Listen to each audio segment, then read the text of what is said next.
Today we're going to talk about reloading your pistol, both speed and emergency reloads and tactical reloads.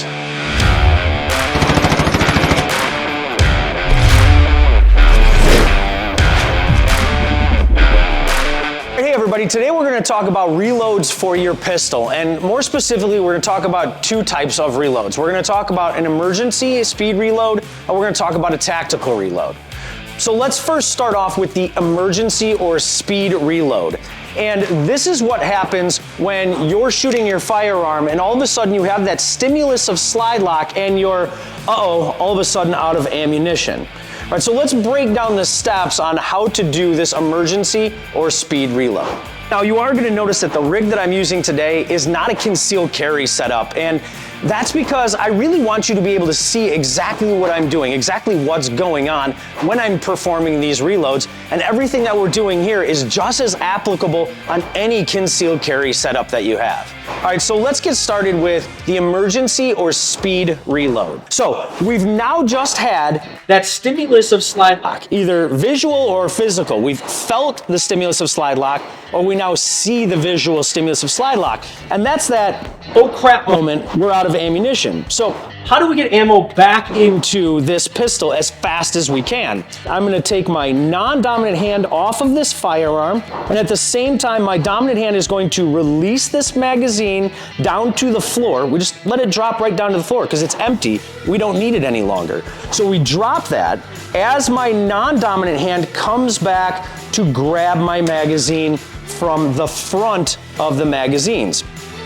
This magazine, as this is coming into my workspace, and the workspace being close to our body, I drag that magazine up, trace my body, and input the magazine into my mag well. Now, notice when I grab the magazine from here, my pointer finger indexes the front of my magazine like this. That's to let me know I got the front of my magazine without even having to look at it, and it helps me guide the magazine into the mag well because I'm literally just pointing my pointer finger at the mag well. Now, once I have felt my finger touch the base of this mag well, I'm now going to use the palm of my hand here to pop that magazine in.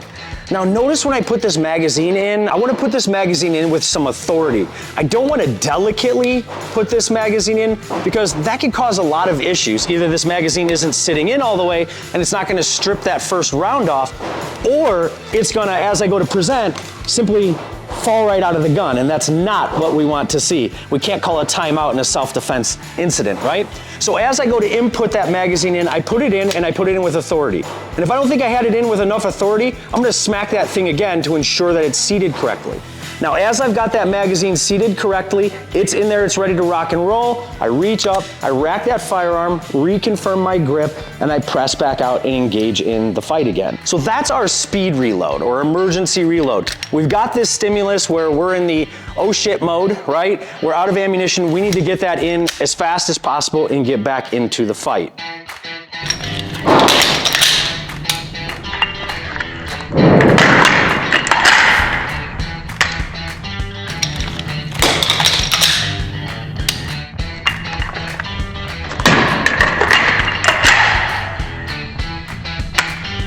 Now the next that we're going to talk about is a tactical reload. This is where we've kind of had a pause or a lull in the action, and I now have some time to say, I'm running low in this magazine. How do I get a fresh magazine that's full into here and then stow away that magazine that is a little bit low on rounds to always ensure that we are to the top capacity of this firearm?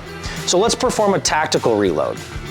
So we've now had that lull in our action, and we now have enough time to perform that tactical reload saying, well, I'm running a little bit low and I want to ensure that I'm to maximum capacity.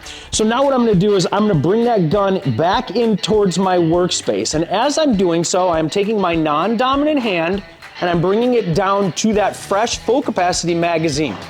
Again, I'm going to index my pointer finger on the front of this magazine just like I did before, but the difference now is as I go to take this up and out of my mag holder, instead of having it indexed on the front, I'm now going to switch this so that it's kind of cradled between my two fingers and in my palm like this. As this is coming up, I eject the magazine into that area between my thumb and my pointer finger, just like this, and I clamp onto it.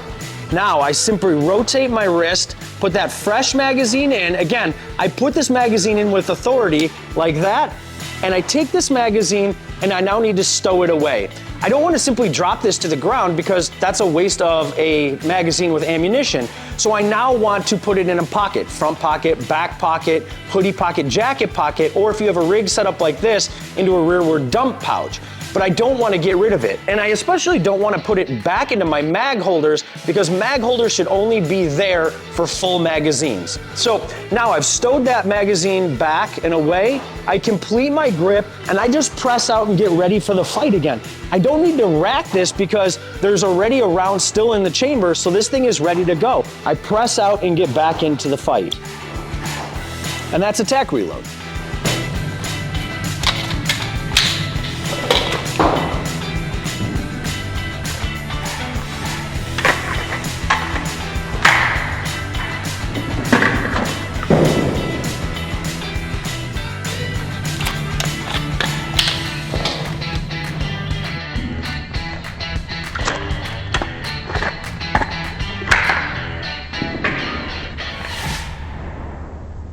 So we've just gone over emergency speed reload and tack reload. So just knowing how to do it is only half that battle. We now have to go home, we have to train and practice this over and over and over and over again so that something like this becomes muscle memory. We burn it into those neural pathways and that becomes secondary when we just think, uh-oh, out of ammo, or we need to get more ammo in. We've trained it so many times that this just becomes that natural instinct. But that only happens through practice. And I mean practice, practice, practice, practice, practice. And the other thing that we really want to think about when we're practicing this is you're going to notice that I never took my eyes off the threat. I stayed threat focused. I was staring at that quote unquote object that was trying to attack me or cause me harm. So we want to try to be able to do this as much as possible without having to look at that firearm and stay threat focused, because most likely during that dynamic critical incident of being under attack and our body's in fight or flight, it's going to kind of start to stare at that thing that's trying to attack or kill us. Or if we're in a competition or anything like that, we want to keep our sight focused on that target that we have to hit next. So try to work these things while watching TV or while staring straight ahead of you so that we get used to the way that this feels as opposed to the way that this looks by looking down at my firearm, taking my attention off the threat or the next target to put that magazine in. So try to get used to doing that with your head up, not seeing what you're doing and going solely by feel. That being said, remember, practice the heck out of this, right?